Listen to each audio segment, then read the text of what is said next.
Hi everyone, Judicial Watch President Tom Fitton here with our weekly update here on social media. Thanks for joining us. It's been a busy week in terms of government corruption. The Mueller coup hearing has exposed so much of what we've been concerned about in terms of the attacks on President Trump. I'll talk about that. And the outrageous continued impeachment effort by the corrupted Democratic Party that's behind the illegal spying on President Trump. They have quite the chutzpah in continuing their crusade against President Trump. Also, we have filed an ethics complaint, a House ethics complaint against Ilhan Omar, the congresswoman from Minnesota, who looks like engaged in marriage fraud. And I think I'll begin with talking about Ilhan Omar, because this is a story that is an important one because it tells you about the way Washington operates. The deep state, the swamp, whatever you want to call it, the liberal media establishment, they protect their own. And this Congressman, Ilhan Omar, it's been pretty clear for years, has had this issue with being married to someone who almost certainly was her brother, and filing false tax returns saying that she was married to someone else when in fact she was married to this other man who almost certainly was her brother. There are other issues about whether Ilhan Omar is even her real name. And all of this marriage fraud impacts potential IRS fraud, immigration fraud, student loan fraud, and a fraud upon the House of Representatives. And so this story has been percolating out there for several years. The conservative media has been investigating it almost exclusively. Finally, her hometown left-wing newspaper did a big story on it either late last week or earlier this week, raising questions about this issue. And so we're not aware of any criminal investigation. We're not aware of any ethics investigation. So once again, Judicial Watch steps up and does the common sense step that everyone would expect to be done, which is to request an investigation of the House Ethics Committee. And I'm going to start off with talking about this news story that appeared in the Minnesota Star Tribune. And this is the question, this is the headline. New documents revisit questions about Representative Ilhan Omar's marriage history. New investigative documents released by a state agency, I'll put on my disguise here, released by a state agency have given fresh life to lingering questions about the marital history of Representative Ilhan Omar and whether she once married a man, possibly her own brother, to skirt immigration laws. Do I need to read anything else? Of course the House needs to be interested in this. So I'm going to read to you the full complaint because you won't see it anywhere else in the media. And you can listen to it and share it and get the word out because it's going to take pressure from you, the American people, to get the House to move on this ethics process. The evidence is overwhelming that Omar may have violated the law and House rules. And of course, it's urgent that the House investigate this. Let's put it this way. These crimes and these possible violations of ethics rules are so serious, if the House does its job and concludes that she violated the law and committed the frauds that the evidence suggests she did, she ought to be expelled from the House of Representatives. That's right, expelled from the House of Representatives. So the way the process works on the Hill, or the ethics process, is supposed to work, and Judicial Watch was instrumental, believe it or not, in working with Nancy Pelosi's office back when she was Speaker first time around to change the House ethics process, to bring a little bit more of independence and accountability to the way the House manages its ethics complaints. Of course, they didn't like the fact there was more accountability, so there's been a fight about that ever since.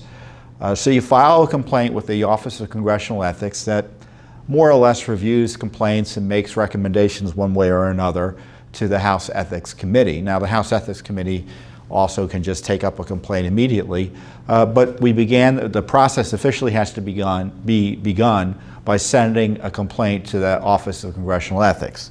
And a former congressman, Chairman Skaggs, is the leader of the House Ethics Office of Congressional Ethics. And we hand-delivered the complaint the other day. The funny thing is, the Office of Congressional Ethics, their office is in Judicial Watch's office building. So we literally just have to go upstairs to the Office of Congressional Ethics and deliver the complaint. So it's easy for us to do. So this is our complaint. Judicial Watch is a nonprofit, nonpartisan educational foundation promoting transparency, accountability, and integrity in government and fidelity to the rule of law. We regularly monitor congressional ethics issues as part of our anti-corruption mission. This letter serves as an official complaint with the Office of Congressional Ethics. Substantial, compelling, and to date unrefuted evidence has been uncovered that Representative Ilhan Omar may have committed the following crimes in violation of both federal law and Minnesota state law: perjury, immigration fraud, marriage fraud, state and federal tax fraud, and federal student loan fraud.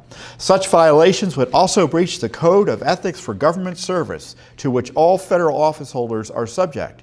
Any person in government service should uphold the Constitution, laws, and legal regulations of the United States and all governments therein, and never be a party to their evasion. Representative Omar's actions in this suspected immigration fraud, marriage fraud, perjurious statements on her Minnesota divorce filings, and falsifications on her tax returns merit your immediate attention. In the words of investigative reporter David Steinberg, who works for Powerline blog, and he and his colleagues have done the hard work in investigating and getting key documents and witnesses to come forward on this. The facts describe perhaps the most extensive spree of illegal misconduct committed by a House member in American history. The evidence developed against Representative Omar was the result of a 3-year-long investigation in both the United States and the United Kingdom by Mr. Steinberg and his investigative colleagues, Preya Samsundar, and Scott Johnson. It is supported by information gathered from public records, social media postings, genealogy databases, computer forensic analysis. I feel like Robert Mueller here reading this. Computer forensic analysis, unaltered digital photographs, discussions between the investigative reporters and the subjects of the investigation themselves, and information supplied by confidential sources within the Somali American community. Documented-based reporting by Steinberg has developed the following information. Representative Ilhan Omar, a citizen of the United States, married her biological brother, Ahmed Noor Saeed Elmi, a citizen of the United Kingdom, in 2009, presumably as part of an immigration fraud scheme. The couple legally divorced in 2017. In the course of that divorce, Ms. Omar submitted an application for an order for service by alternate means to the state of Minnesota on August 2nd, 2017, and claimed, among other things, that she had no contact with Ahmed Noor Saeed Elmi after June 2011. She also claimed that she did not know where to find him. The evidence developed by Mr. Steinberg and his colleagues demonstrates with a high degree of certainty that Ms. Omar not only had contact with Mr. Elmi, but actually met up with him in London in 2015, which is supported by the photographic evidence. Ms. Omar signed the application for order for service by alternative means under penalty of perjury. The very document that Ilhan Omar signed on August 2nd, 2017 bears the following notation directly above her signature. I declare under penalty of perjury that everything I have stated in this document is true and correct. Of particular importance are archived photographs taken during a widely reported trip by Omar to London in 2015, posted to her own Instagram account under her nickname, Hammy, in which she poses with her husband/presumed brother, Ahmed Elmi. These photographs from 2015 are documentary evidence that, in fact, she met up with Mr. Elmi after June 2011 and before the date she signed the divorce documents in August of 2017, thereby calling into question the veracity of her claim that she had not seen Elmi since 2011. Ms. Representative Omar's potential crimes far exceed perjurious statements made in a Minnesota court filing, no. Her conduct may include immigration fraud because it appears she married her brother in order to assist his emigration to the United States from the United Kingdom. The same immigration fraud scheme may have aided Mr. Elmy in obtaining federally backed student loans for his attendance at North Dakota State University. Mr. Elmy and Representative Omar simultaneously attended North Dakota State University and may have derived illicit benefits predicated on the immigration fraud scheme. The State of Minnesota Campaign Finance and Public Disclosure Board has already determined that Representative Omar violated state campaign finance laws for improper use of campaign funds. She was forced to reimburse her campaign thousands of dollars. More significantly, the board discovered that the federal tax returns submitted by Representative Omar for 2014 and 2015 were filed as joint tax returns with a man who was not her husband.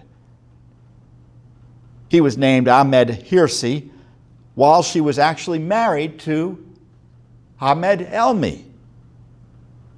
Under federal law, any person who willfully makes and subscribes any return, statement, or other document which contains or is verified by a written declaration is made under the penalties of perjury and which she does not believe to be true and correct to every material matter shall be guilty of a felony, and conviction, and upon conviction thereof shall be fined not more than $100,000 or imprisoned not more than 3 years or both, together with the costs of prosecution. Representative Omar's federal tax returns must be examined to determine whether any additional falsifications were made. Mr. Steinberg and his colleagues have engaged in meticulous research and reporting. Over a period of years, they have demonstrated with a high degree of probability that Omar has violated House ethics rules, federal and state laws. We call upon the Office of Congressional Ethics to launch an investigation into Representative Omar's conduct immediately. And it's signed, Tom Fitton, that's me, President of Judicial Watch. This is serious. And the news is breaking, I think, as I go to report to you now, that her current marriage to Hirsi is on the brink of dissolving, being either they're separating or getting divorced, but that's the report. I don't know if that's true or not, but the Daily Mail is reporting that right now. But what a scandal this is. And when her hometown newspaper, her liberal newspaper, she can ignore the Paroline blog, right?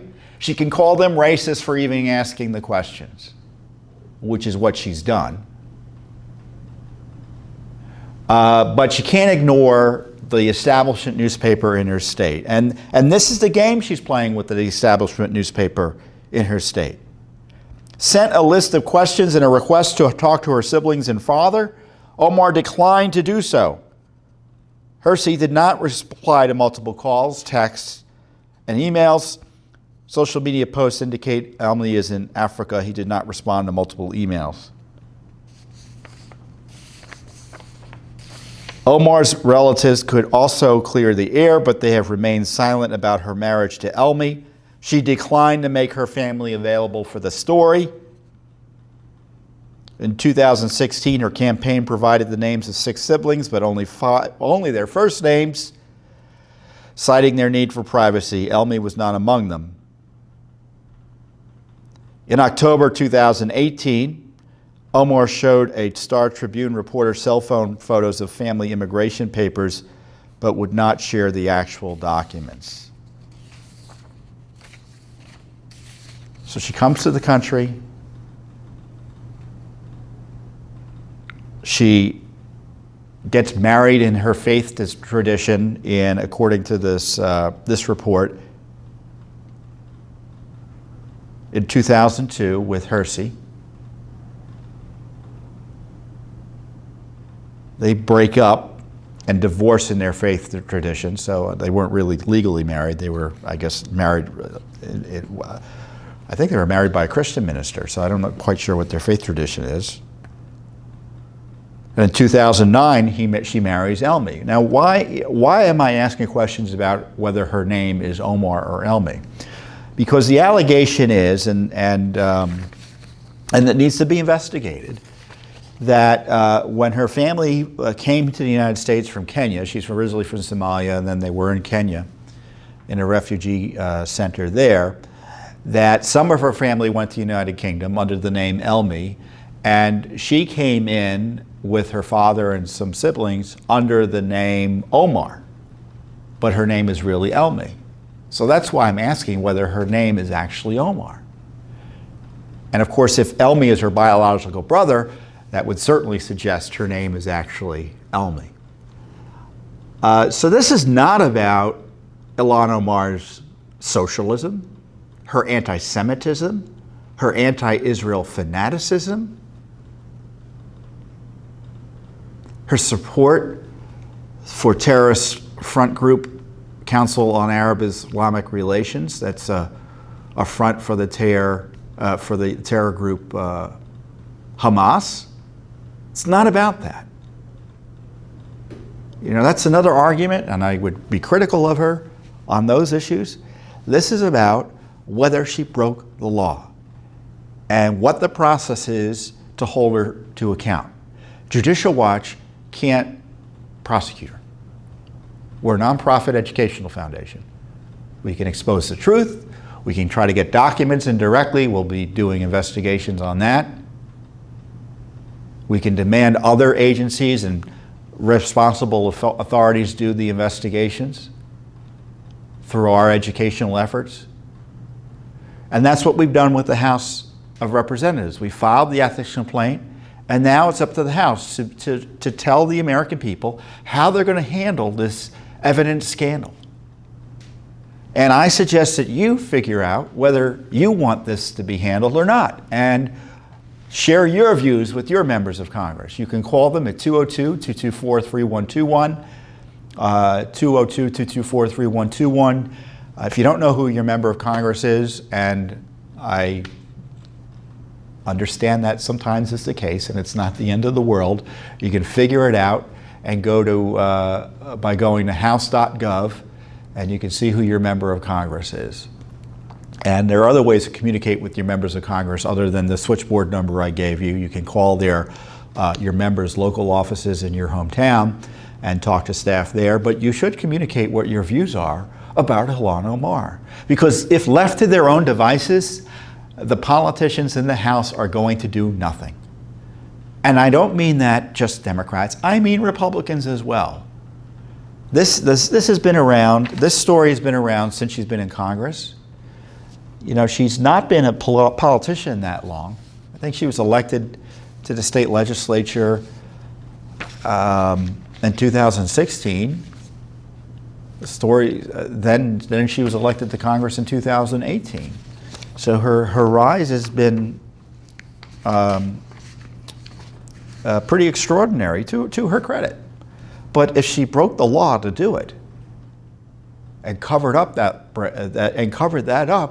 that's really a significant fraud upon the American people, on the voters of her district, and on the House. And is the House going to tolerate this? The Republicans didn't file this complaint. Judicial Watch did. We know how it goes.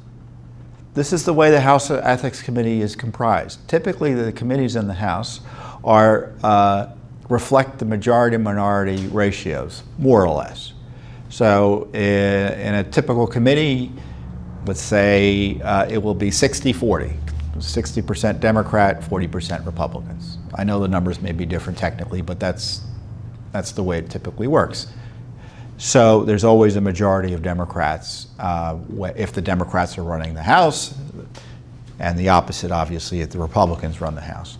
But on a committee like the Ethics Committee, it's split evenly. Well, why is that? Well, that's one way to protect their own against ethics, significant ethics complaints. So if no Republican wants to move forward on an ethics complaint, it won't happen. If no Democrat wants to move forward on an ethics complaint, it won't happen. And how is it we get that mutually assured destruction pact to be minimized so that something gets done here? You've got to let your members of Congress know. There needs to be a groundswell of Americans who call their members of Congress and say, we need something done on Ilhan Omar. And if you don't think there should be something done, call them too. I'm not going to get in your way of doing that. But there's got to be pressure put on the Hill to do this. And I think it's just really, it's extraordinary that this woman is given such a platform on all of these policy issues without a discussion of this basic scandal. That, as I say, if there is a House ethics process that works and they conclude this information is valid, that she did commit the frauds that she's accused of doing, she should be expelled from Congress, in the least. There's certainly enough evidence for the Justice Department, the Department of Homeland Security, the Internal Revenue Service. Who knows? What else? With the Department of Education, do they investigate student loan fraud? I don't know. The House ethics process needs to work, and she needs to be investigated. And the criminal process needs to work, and she needs to be investigated.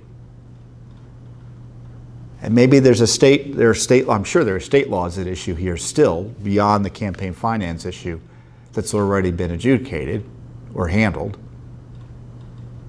So it's once again Judicial Watch stepping into the breach, doing some basic work that Congress refuses to do, which is to get an ethics process, an ethics complaint going against Ilhan Omar over these widely and publicly available charges that have been unrefuted by her largely.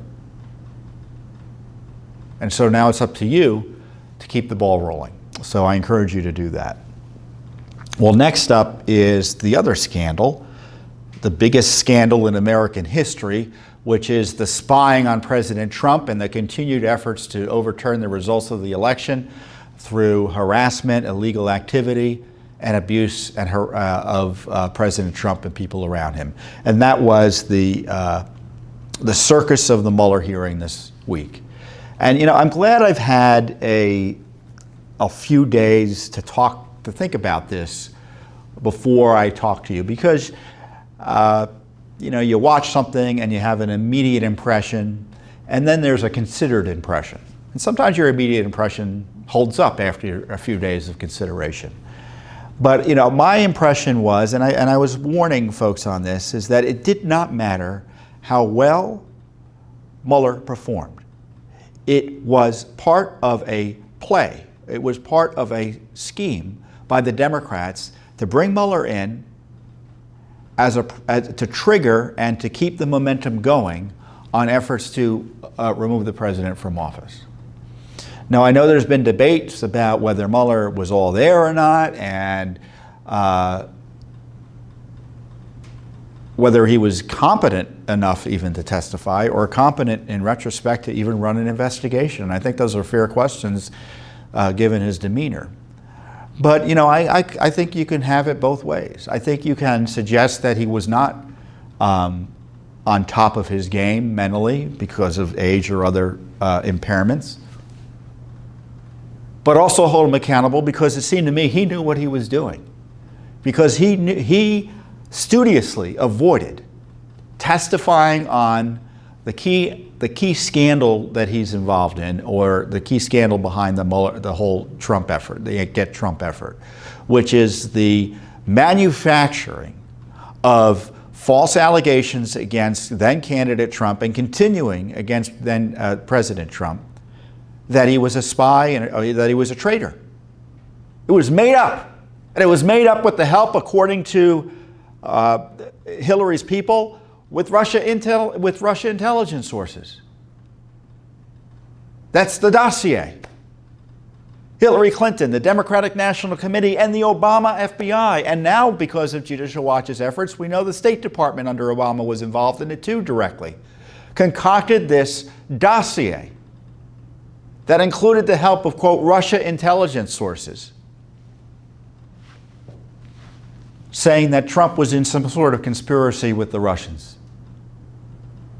Treachery, they were accusing President Trump of. And it was all made up. So sure enough, Mueller was asked about it, and he said, outside my purview. I tell you what, it's in Judicial Watch's purview. And I hope it's in Attorney General Barr's purview and his colleague, Mr. Durham in Connecticut, the U.S. attorney who's looking at this. But isn't that convenient? That, to me, is a man who knows exactly what he's doing, because he is, by avoiding discussing the corrupt core of his investigation.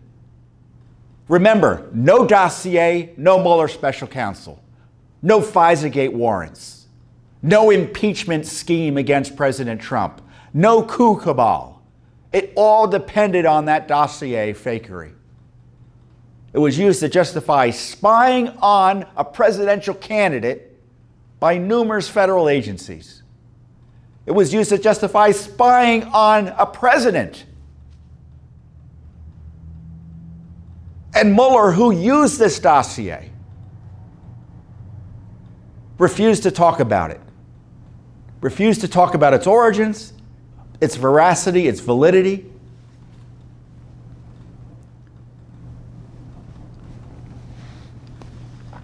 And the Democrats, and I tell you, and of course, if any honest evaluation by fair-minded folks like me and you, of course that hearing was a disaster. Remember, the whole Mueller investigation was harassment and abuse and a fraud. It was just low-rent prosecutions of crimes that typically would never be prosecuted by a federal prosecutor, let alone a special counsel.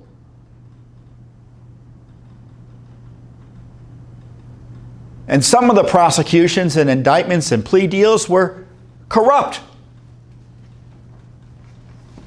The Michael Flynn, I'm thinking Michael Flynn more specifically. Remember those raids on Roger Stone's home and Manafort's home. And then they have a 450-page document. This is the document. This is the Mueller report.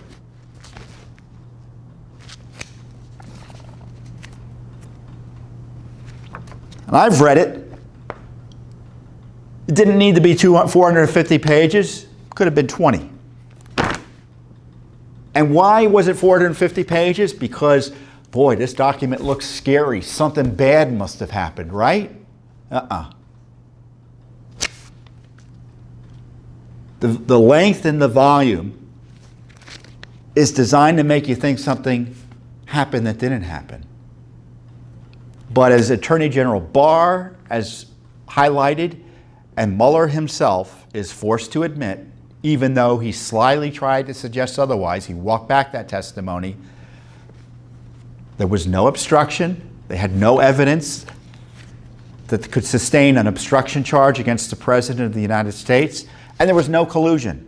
And by no collusion, this is something they've known about a year plus. At least. It's longer than that now, because this is now several months old, this story, this report. No American knowingly colluded with the Russians to interfere in our election campaigns. Oh, wait, unless you mean Hillary Clinton. But that was outside Mueller's purview, and he refused to talk about it. So this whole circus of a hearing was designed to talk about this report in a dishonest way, because the report, of course, is dishonest. So you can't, if you're promoting it, you can't help but be dishonest. It's 450 pages trying to avoid and distract from its basic conclusions of no collusion and no obstruction.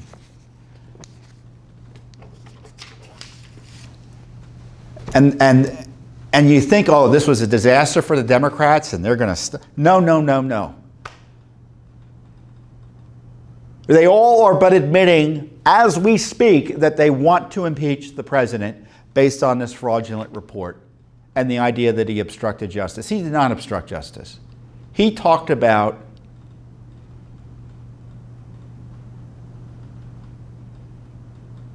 and complained about Mueller. He fired Comey.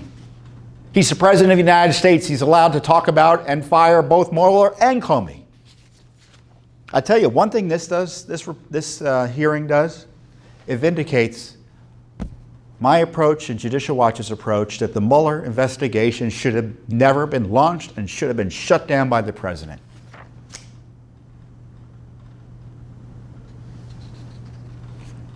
Now, it's pretty clear Mueller didn't know some of the details of the report, but, you know, that's neither here nor there. Because the whole report is abuse. His name is on it. Now we can argue whether his name should have been on it, whether Andrew Weissman should have been on it. I tell you what, Judicial Watch found something else, another Clinton connection to the 18 angry Democrats, or whatever the phrase is, around Mueller. So his top guy, his chief of staff, is named Aaron Zelby. And it's been known generally he was another Clinton Inc. lawyer. He represented Justin Cooper, the Clinton Foundation official who helped set up the Clinton email system. We deposed him. You know what else we found out? That his attorneys who represented him in the sham FBI investigation, the Clinton emails, were paid by the Clintons. So Mr. Zelby almost certainly was paid by the Clintons. And he's sitting right next to Mueller, his right-hand guy, chief of staff, I think his title was, in the harassing investigation of Trump. And if it wasn't Mueller, who else would have been? It would have been Andrew Weissman, the top deputy, prosecutor-wise. Andrew Weissman, that Judicial Watch exposed, being tied to this anti-Trump effort by Sally Yates, the Obama holdover. Andrew Weissman sent her an email when she tried to thwart lawlessly his first travel ban in the early part of his term. She got fired for that by Trump. That was great. But he sent her an email, "I'm in awe of you." He goes to her election night party. That was raised too. And who was really running the show? Well, people say, well, who was doing hiring? Well, Andrew Weissman was, because Judicial Watch has the documents. We've got the documents.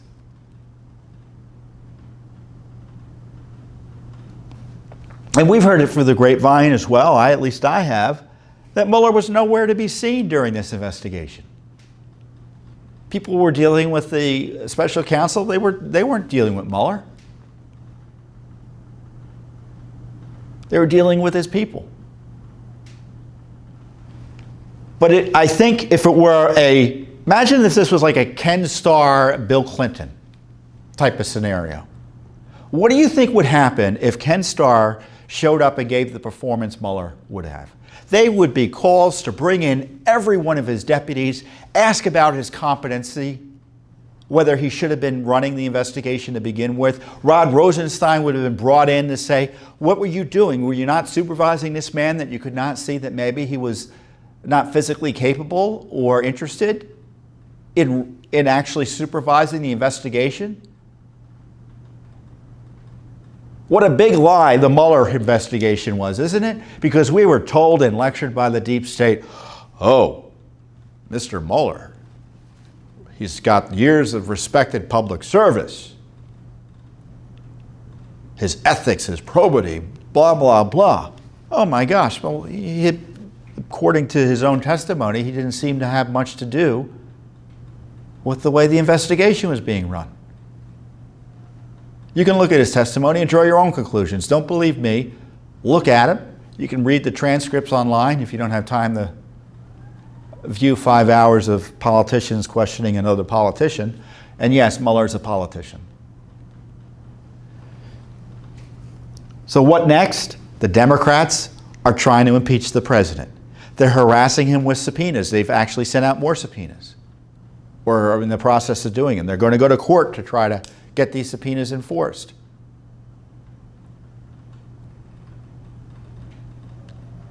And fundamental to this whole process is that we're making an accusation, and it's up to the president to prove himself innocent. That's what Mueller did in abusing his office by suggesting he couldn't exonerate the president. Complete abuse of authority. I tell you what, the president should sue the whole lot of them for this abuse and victimization. He is a crime victim. He's spied upon illegally, and then make matters worse, they sick a special counsel on him.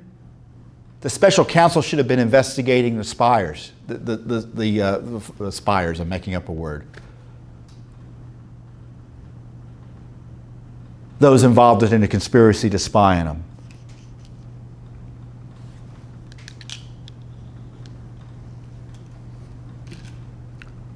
So people will forget about the hearing because the media has an interest in making you forget about it, and the Democrats are going to keep on pushing the impeachment fight. Nancy Pelosi says she's against it. I'm sure there are Democrats who don't like the idea of engaging in impeachment. But they admitted it today. They said, in effect, we've been conducting an impeachment investigation. This is an abuse of authority by the House. High crimes and misdemeanors such as bribery, treason. There's nothing that the president has done or alleged to have done that rises to that. Nothing. He did nothing wrong. Do you hear me? He did nothing wrong. There's no evidence he did nothing wrong. There's no evidence he did anything wrong. Exercising his authority as president to fire Comey, appropriate. The obstruction section of the report, and Democrats will focus on this. It's gossip. It's White House people worrying about what the president was saying and doing, even though he had the right to say and do it. And what he was saying and doing was perfectly appropriate. And you had a bunch of nervous Nellies who were working for him, who were nervous about what he was saying and doing. None of that is a crime, and none of that warrants impeachment. This is just harassment. And if Mueller had been doing his job, some of the members who were questioning him would have been questioned by Mueller about their collusion with the Russians and their collusion with the Democrats in the Democratic National Committee and the campaign to spy on President Trump illegally. We've got the documents showing the Obama administration was pushing classified information to their friends in the Democratic Party, at least in the Senate.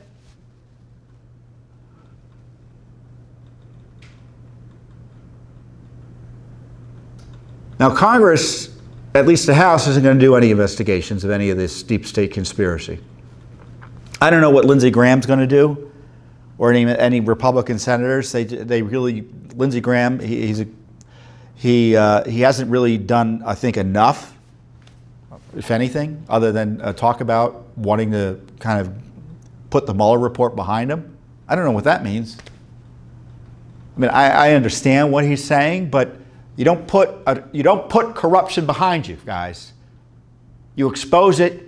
You hold those you hold those responsible for it accountable to the degree your powers allow you to do, and you make sure it doesn't happen again. But that's the Washington way.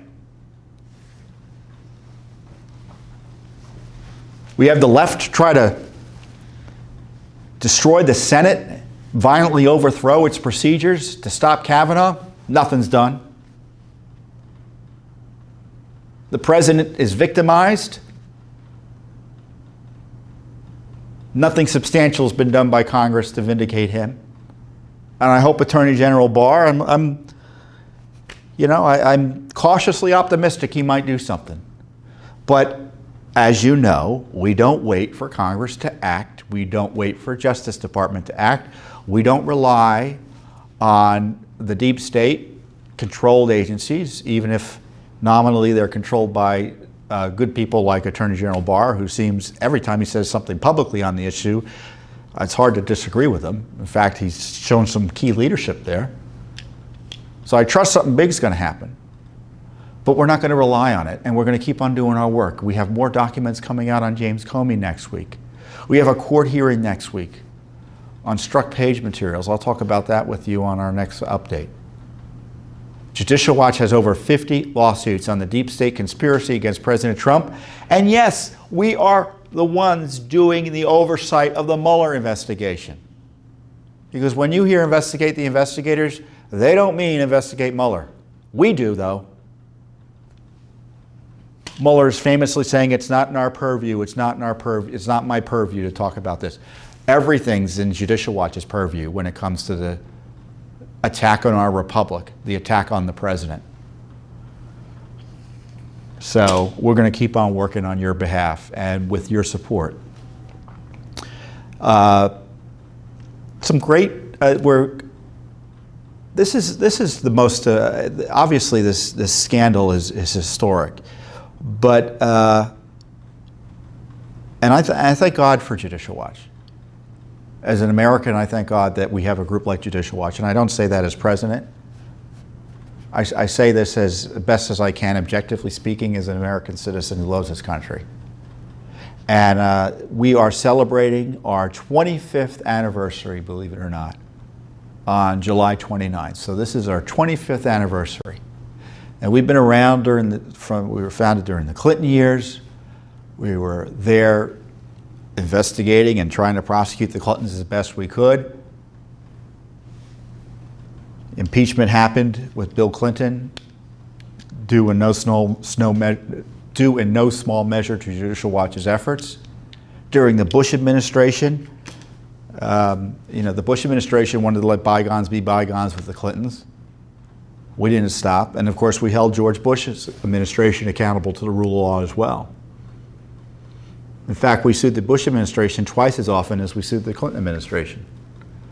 And then the Obama administration came, and we rose to the challenge. Hundreds of lawsuits to confront the lawless socialism and corruption behind many of the Obama administration's efforts. We exposed Benghazi, the Obama IRS scandal, key details about that. Key details about Fast and Furious. And of course, the Clinton emails. And we haven't slowed down one bit. I think over the last 25 years, we've filed nearly 500 lawsuits, probably 5,000 Freedom of Information Act requests. We sue states, we sue localities, we represent whistleblowers, we represent taxpayers. And we've been doing it for 25 years. I've been here for 21 years. I mean, my colleagues have been here a long time as well. My colleagues on the board are Paul Orphanides and Chris Farrell. I can't do it without them. And of course, I can't do it, none of us can do this work without your support. And I look forward to another 25 years here at Judicial Watch. And I know many of you out there watching me have been supporting us since the beginning. I began here in 1998. 1998. And I hear from donors all the time who've been around at least that long.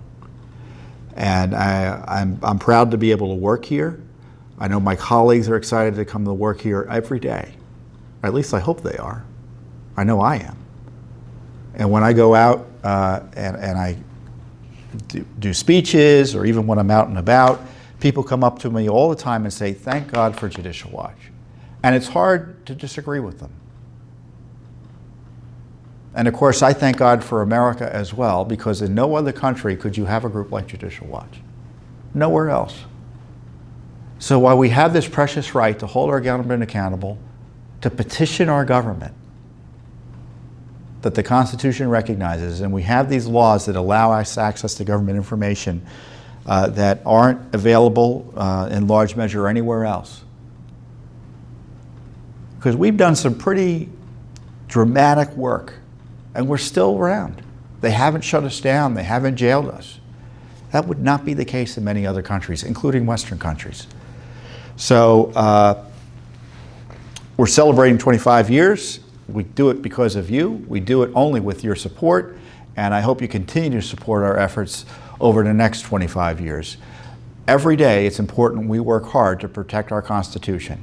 Eternal vigilance is the price of freedom, and Judicial Watch is happy to do that work on behalf of you, the American people. Thank you, and have a great week, and I'll see you next time.